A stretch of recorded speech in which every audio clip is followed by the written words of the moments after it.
Naast wind- en zonne-energie is er nog een alternatief. Duurzaam opgewekte waterstof. We lopen hier door de Eusebiuskerk. Een prachtige kerk, 500 jaar oud. Na 10 jaar heel erg mooi opgeknapt. Het is misschien wel een van de mooiste kerken van Nederland. Hij is hoog, hij is licht, maar hij is ook best koud. En hoe zorgen we ervoor dat we deze kerk warm kunnen krijgen? En dan ook nog op een duurzame manier. We zijn nog niet zo lang geleden overgestapt op stadswarmte.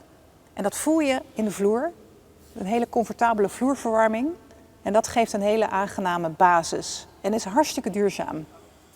Maar om het aangenaam warm in de kerk te krijgen, wordt er ook nog op een ouderwetse manier bijgestookt. Hoe we het hier al meer dan 10 jaar gewend zijn, en we het nog steeds vandaag de dag doen, is dat we de kerk verwarmen met gasheaters. En die gasheaters die zetten we aan met dit, ja, ondertussen ontzettend ouderwetse systeem. Ik zal het eens even laten zien, want met deze knopjes, en dan moet je flink drukken, zo krijg je hem aan.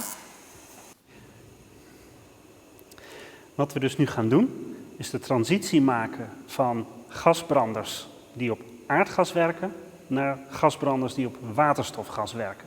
En de reden dat we dat willen doen, is dat we wel de functionaliteit van die branders willen hebben, maar we willen niet meer de CO2-uitstoot. En de huidige gasbranders werken op aardgas en dat produceert zo'n 13.000 kilogram CO2 op jaarbasis. Dat is nogal wat, zeker als je bedenkt dat die branders lang niet altijd aanstaan. En met het systeem dat op waterstofgas gaat werken, hebben we een prachtige oplossing. Want dan kunnen we straks nog steeds de bezoekers aangenaam verwarmen, maar zonder CO2-uitstoot.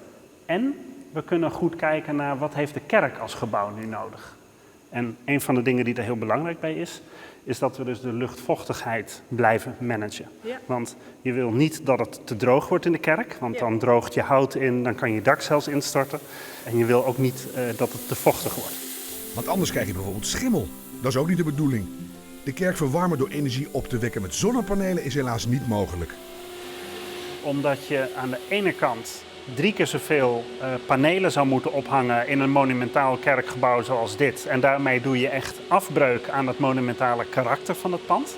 Maar ook, je gaat zoveel elektriciteit uit het elektriciteitsnet halen, dat je daarmee tot een last voor je omgeving wordt. Als je hiernaast een bedrijf hebt of je woont hiernaast, dat je gewoon ziet dat het licht minder fel gaat branden.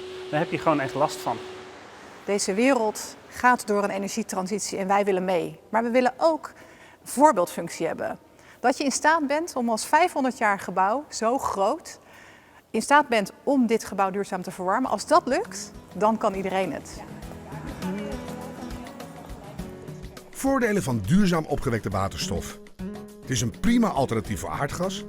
Distributie kan via het huidige aardgasnetwerk. Ook monumenten kunnen door waterstof verduurzamen. En als een 500 jaar oude kerk het kan, dan kan iedereen het.